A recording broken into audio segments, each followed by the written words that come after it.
Hello everyone, I am सुगम। Welcome back. तो कैसे हो आप सब? आई होप आप सब अच्छे होंगे। स्वागत है आप सभी का आपके अपने एसपी स्टडी यूट्यूब चैनल पर। तो गाइस, आज हम इस वीडियो में देखने वाले हैं अर्थशास्त्र के कुछ इम्पोर्टेंट क्वेश्चंस जो इस बार के बोर्ड एग्जाम के लिए इम्पोर्टेंट है। उन सारे क्वेश्चंस को आज हम इस वीडियो में देखेंगे, ठीक है? तो आप इस वीडियो में एंड तक बने रहें, ओके?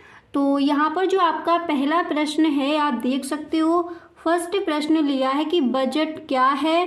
बजट की संरचना यानी संघटक पर प्रकाश डालिए, ठीक है?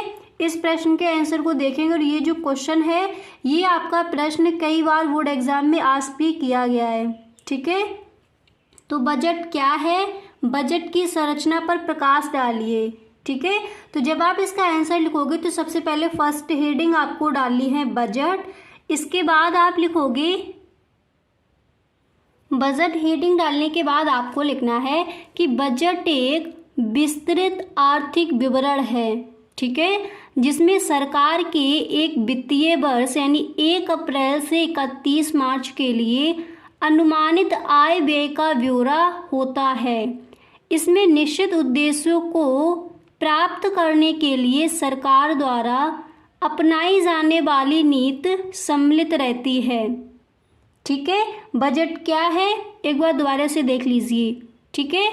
तो देखिए, बजट एक विस्तृत आर्थिक विवरण है जिसमें सरकार के एक वित्तीय वर्ष यानी 1 अप्रैल से 31 मार्च के लिए अनुमानित आय व्यय का ब्यौरा होता है। इसमें निश्चित उद्देश्यों को प्राप्त करने के लिए सरकार द्वारा अपनाई जाने वाली नीति सम्मिलित रहती है। इसके बाद आप ब्लैक पेन से लिखोगे कि टेलर के अनुसार, ठीक है? इस तरह से लिखने के बाद कि टेलर के अनुसार, फिर यहाँ पर आप लिखोगे, आप देख सकते हो। इसके बाद आपको लिखना है, देखिए यहाँ पर आपको कॉमा लगाना है। इसके बाद इन्वर्टेड कॉमा बिगिन करके आप लिखोगे कि बजट सरकार की मास्टर वित्तीय योजना है। यह आगामी आय के अनुमान तथा बजट कार्य के प्रस्तावित व्ययों के अनुमान साथ साथ प्रदान करता है, ठीक है? जो आपके अर्थशास्त्री टेलर हैं उन्होंने बजट की परिभाषा किस तरह से दी है? उन्होंने कहा है कि बजट सरकार की मास्टर वित्तीय योजना है। यह आगामी आय के अनुमान तथा बजट कार्य के प्रस्तावित व्ययों के अनुमान साथ साथ प्रदान करता है, ठीक है? इसके बाद आपको क्या करना है? इसके बाद नेक्स्ट हेडिंग यहाँ पर पड़ेगी बजट की संरचना। तो बजट क्या है आपने सीख लिया। बजट एक वित्तीय आर्थिक विवरण है जिसमें सरकार के एक वित्तीय वर्ष यानी 1 अप्रैल से 31 मार्च के लिए अनुमानित आय व्यय का ब्यौरा होता है। इसमें निश्चित उद्देश्यों को प्राप्त करने के लिए सरकार द्वारा अपनाई जाने वाली नीति सम्मिलित रहती है, ठीक है? वही हमारा बजट कहलाता है। और जो हमारे अर्थशास्त्री टेलर हैं उन्होंने बजट की परिभाषा को किस तरह से समझाया है आपने देख लिया। इसके बाद इसमें पूछा गया कि बजट की संरचना पर प्रकाश डालिए। तो आपकी नेक्स्ट जो हेडिंग है वो आपको क्या डालनी है? बजट की संरचना। इसके बाद आप लिखोगे कि बजट के 2 प्रमुख संघटक हैं, कौन कौन से? पहला है बजट प्राप्तियां एंड दूसरा है बजट व्यय, ठीक है? ओके, यहाँ तक समझ आ गया? तो बजट के 2 प्रमुख संघटक कौन कौन से हैं? पहला था बजट प्राप्तियां एंड दूसरा है बजट व्यय। अब इसके बाद देखिए, आपको फर्स्ट हेडिंग डाली है बजट प्राप्तियां। बजट के 2 प्रमुख संघटक कौन कौन से थे? बजट प्राप्तियां, बजट व्यय, ठीक है? फिर आपको हेडिंग डाली है कि बजट प्राप्तियां क्या है ये आपको बताना है। तो देखिए बजट प्राप्तियां क्या है। आप लिखोगे कि बजट प्राप्तियों से आशय एक वित्तीय वर्ष यानी भारत में 1 अप्रैल से 31 मार्च, ठीक है? एक वित्तीय वर्ष में सरकार को सभी मौद्रिक साधनों से प्राप्त मौद्रिक आय से है, ठीक है? इसके बाद आप लिखोगे कि बजट प्राप्तियों को विस्तृत रूप से 2 भागों में वर्गीकृत किया गया है। इसके बाद इसके जो 2 भाग कौन कौन से हैं उनको देख लीजिए। दो भागों में वर्गीकृत किया गया है। एंड इसके बाद यहाँ पर आप लिखोगे, देखिए इसके बाद आपको लिखना है कि दो भागों में वर्गीकृत किया है राजस्व प्राप्तियां एवं पूंजीगत प्राप्तियां। इन दो भागों में वर्गीकृत किया गया है किसे? बजट प्राप्तियों को। तो यहाँ पर पहला क्या है? राजस्व प्राप्तियां। तो हेडिंग आपको डालनी है राजस्व प्राप्तियां। फिर आपको बताना है कि राजस्व प्राप्तियां क्या है। देखिए, सरकार की राजस्व प्राप्तियों से आशय उन मौद्रिक प्राप्तियों से है जिनमें निम्नलिखित दो विशेषताएं पाई जाती हैं। ठीक है, किस तरह से आप लिखोगे? आप लिखोगे कि सरकार की राजस्व प्राप्तियों से आशय उन मौद्रिक प्राप्तियों से है जिनमें निम्नलिखित दो विशेषताएं पाई जाती हैं। और वो निम्नलिखित दो विशेषताएं कौन सी हैं? पहली है वे प्राप्तियां जिनसे सरकार की कोई देयता उत्पन्न नहीं होती, जैसे कर। ठीक है, इसके बाद नेक्स्ट यहाँ पर आप लिखोगे वे प्राप्तियां जिनसे सरकार की परिसंपत्ति में कोई कमी नहीं होती, जैसे सार्वजनिक क्षेत्र के अंशों का विक्रय। ठीक है, तो राजस्व प्राप्तियां एवं पूंजीगत प्राप्तियां ये बजट प्राप्तियों के विस्तृत दो भागों में बांटा गया रूप है। एंड इसके बाद राजस्व प्राप्तियां क्या है वो आपने देखा, इनकी भी दो विशेषताएं होती हैं, तो वो दो विशेषताएं भी आपने देख ली। अब इसके बाद आपको नेक्स्ट हेडिंग क्या डालनी है? राजस्व प्राप्तियों के घटक। अब इसके बाद यहाँ पर आप देख सकते हो नेक्स्ट हेडिंग आपको डालनी है राजस्व प्राप्तियों के घटक। फिर आप इसमें लिखोगे, देखिए पहले आप हेडिंग डालोगे राजस्व प्राप्तियों के घटक। इसके बाद आपको यहाँ पर फर्स्ट हेडिंग डालनी है कर प्राप्तियाँ। ठीक है, फर्स्ट हेडिंग क्या डाली है? कर प्राप्तियाँ। फिर आप लिखोगे कि कर वह अनिवार्य भुगतान है जो एक व्यक्ति या एक फर्म द्वारा सरकार को दिया जाता है। करदाता को सरकार से मिलने वाले लाभ का इससे कोई संबंध नहीं होता। ठीक है, एक बार दोबारा से देख लीजिए। हेडिंग नेक्स्ट पड़ेगी राजस्व प्राप्तियों के घटक। इसमें आपको फर्स्ट हेडिंग डाली है कर प्राप्तियां। फिर आपको बताना है कि कर क्या है। देखिए, कर वह अनिवार्य भुगतान है जो एक व्यक्ति या फर्म द्वारा सरकार को दिया जाता है। करदाता को सरकार से मिलने वाले लाभ का इससे कोई संबंध नहीं होता। ठीक है, इतना लिखने के बाद यहाँ पर देखिए आपको नेक्स्ट हेडिंग क्या डालनी है। इतना लिखने के बाद जो आपकी अगली हेडिंग है वो यहाँ पर आप क्या डालोगे? देखिए नेक्स्ट हेडिंग पड़ेगी कर गैर कर प्राप्तियाँ। ठीक है, फर्स्ट हेडिंग क्या डाली? राजस्व प्राप्तियों के घटक। इसके बाद आपको यहाँ पर जो नेक्स्ट हेडिंग है वो आपको क्या डालनी है? वो आप डालोगे गैर कर प्राप्तियाँ। ठीक है, फिर आप इसमें लिखोगे कि प्रमुख गैर कर प्राप्तियाँ निम्नलिखित हैं। कौन कौन सी? पहली है फीस एंड दूसरी है लाइसेंस तथा परमिट। ठीक है, तो यहाँ पर पहले आप फर्स्ट हेडिंग डालोगे फीस। ओके, तो यहाँ पर आपकी हेडिंग क्या पड़ेगी? फीस। फिर इसमें आप लिखोगे कि सरकार द्वारा व्यक्तियों को प्रदान की जाने वाली सेवाओं के लिए दिया गया भुगतान फीस कहलाता है। ठीक है, सरकार द्वारा व्यक्तियों को प्रदान की जाने वाली सेवाओं के लिए दिया गया भुगतान फीस कहलाता है। एंड इसके बाद आपको यहाँ पर नेक्स्ट हेडिंग क्या डालनी है? तो जो आपकी अगली हेडिंग है वो यहाँ पर पड़ेगी लाइसेंस तथा परमिट। अब इसके बाद यहाँ पर आप देख सकते हो जो आपकी नेक्स्ट हेडिंग है वो आपको डाली है लाइसेंस तथा परमिट। फिर आप लिखोगे कि सरकार द्वारा व्यक्तियों को कुछ कार्य करने की अनुमति देने के लिए उनसे जो भुगतान लिया जाता है उसे लाइसेंस या परमिट फीस कहा जाता है, जैसे आयात लाइसेंस, ड्राइविंग लाइसेंस आदि। ठीक है, तो यहाँ पर आपने समझ लिया कि गैर कर प्राप्तियाँ क्या है। तो जब आप हेडिंग डालोगे गैर कर प्राप्तियाँ, उसके बाद आपको एक लाइन लिखनी है कि प्रमुख गैर कर प्राप्तियाँ निम्नलिखित हैं। कौन कौन सी फीस एंड दूसरी है लाइसेंस तथा परमिट। फीस क्या है, सरकार द्वारा व्यक्तियों को प्रदान की जाने वाली सेवाओं के लिए दिया गया भुगतान फीस कहलाता है। इसके बाद लाइसेंस क्या है, सरकार द्वारा व्यक्तियों को कुछ कार्य करने की अनुमति देने के लिए उनसे जो भुगतान लिया जाता है उसे हम लाइसेंस या परमिट फीस कहते हैं, जैसे आयात लाइसेंस या फिर ड्राइविंग लाइसेंस। ठीक है। अब इसके बाद यहाँ पर आपको नेक्स्ट हेडिंग डालनी है जब्त संपत्ति। ठीक है, आपको बताना है कि जो जब्त संपत्ति है वो क्या है।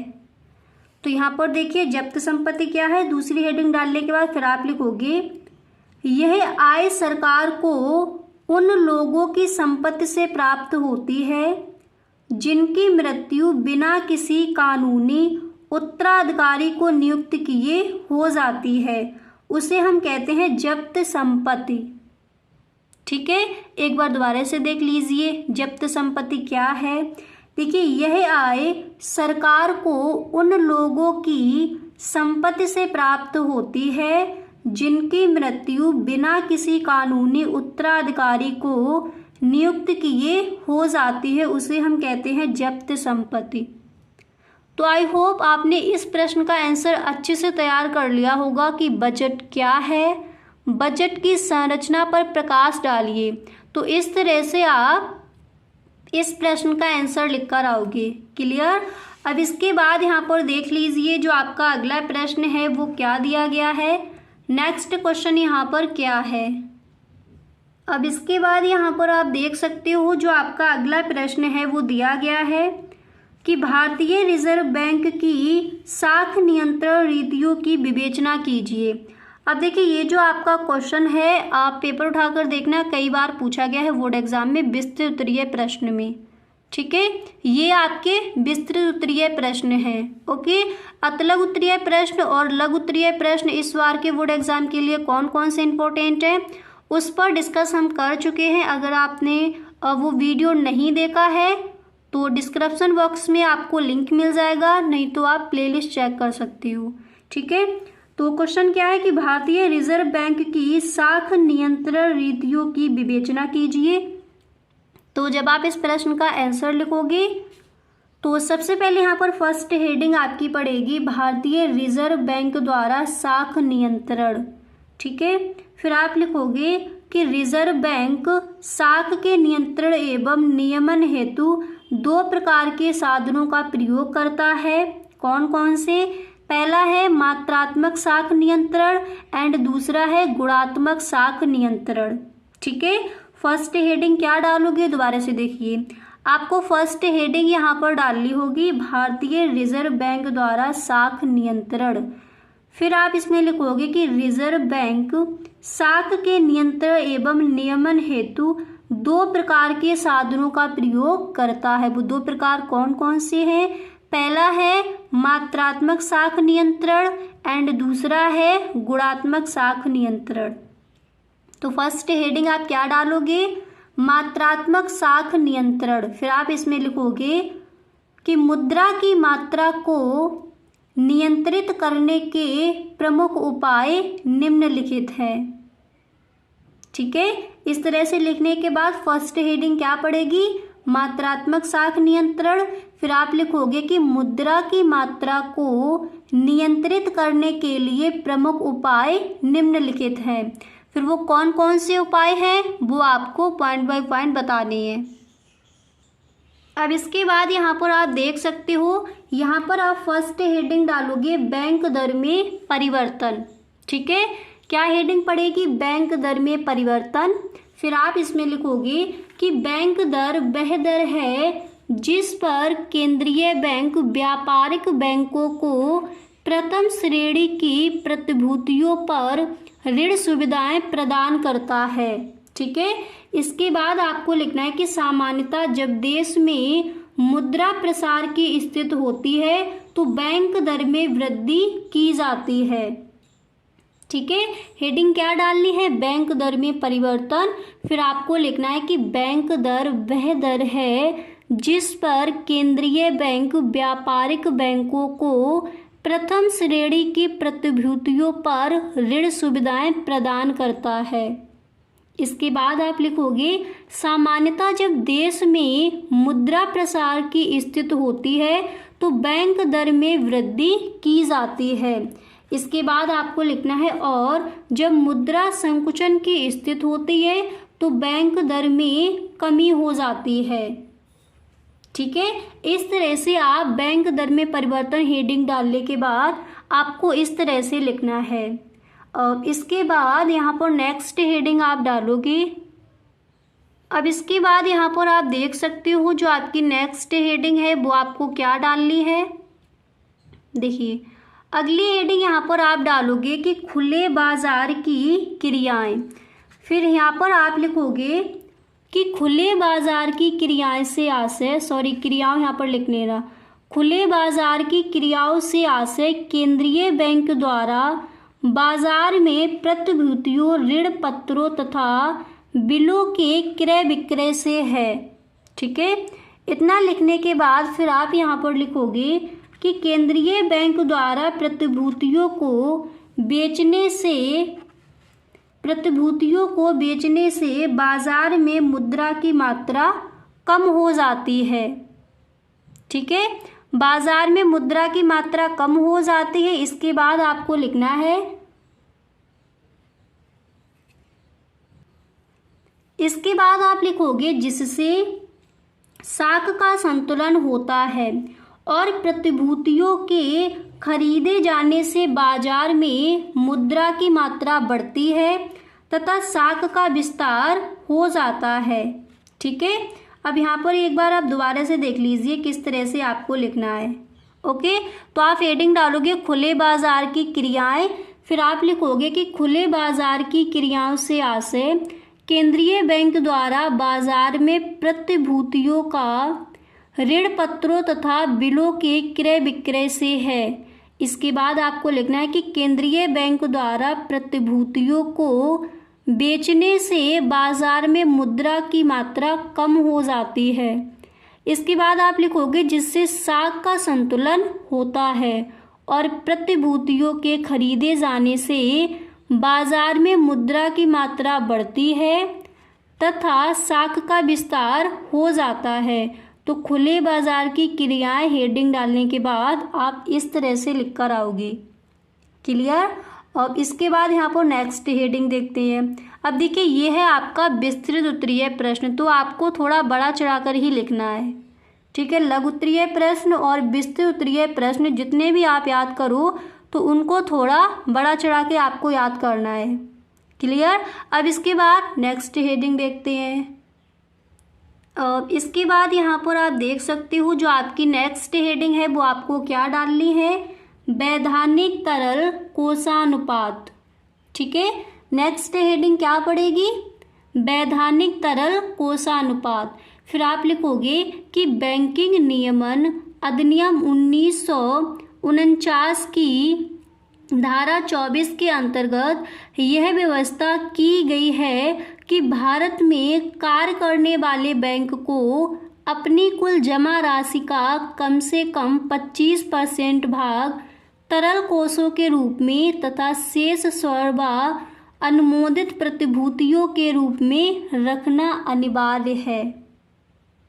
ठीक है, एक बार दोबारा से देख लीजिए। हेडिंग क्या डालनी है, वैधानिक तरल कोषानुपात। ठीक है, और ये हेडिंग डालने के बाद आप लिखोगे कि बैंकिंग नियमन अधिनियम 1949 की धारा 24 के अंतर्गत यह व्यवस्था की गई है कि भारत में कार्य करने वाले बैंक को अपनी कुल जमा राशि का कम से कम 25% भाग तरल कोषों के रूप में तथा शेष स्वयं अनुमोदित प्रतिभूतियों के रूप में रखना अनिवार्य है। ठीक है, अब इसके बाद यहाँ पर जो आपकी नेक्स्ट हेडिंग क्या पड़ेगी उसको देखिए। अब इसके बाद यहाँ पर आप नेक्स्ट हेडिंग डालोगे गुणात्मक साख नियंत्रण। ठीक है, वो आप क्या लिख रहे थे, मात्रात्मक साख नियंत्रण। उसमें जो हेडिंगें थी, फर्स्ट थी बैंक दर में परिवर्तन, सेकंड थी खुले बाजार की क्रियाएं, एंड थर्ड हेडिंग थी वैधानिक तरल कोषानुपात। अब इसके बाद आपको बताना है कि गुणात्मक साख नियंत्रण क्या है। तो इसमें आप फर्स्ट हेडिंग डालोगे चयनात्मक साख नियंत्रण, ठीक है। फिर आपको इसमें लिखना है कि जब रिजर्व बैंक यह अनुभव करता है कि अर्थव्यवस्था के कुछ क्षेत्रों में उदार साख नीति की आवश्यकता है तो बैंक चयनात्मक साख नियंत्रण व्यवस्था को अपनाता है। इस व्यवस्था के अंतर्गत चयनात्मक साख नियंत्रण क्या है, एक बार दोबारा से समझ लीजिए।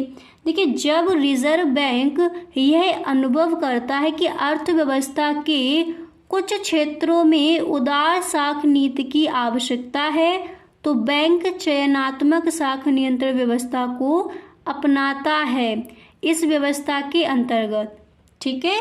इस तरह से आप इन प्रश्नों के आंसर लिखकर आओगे।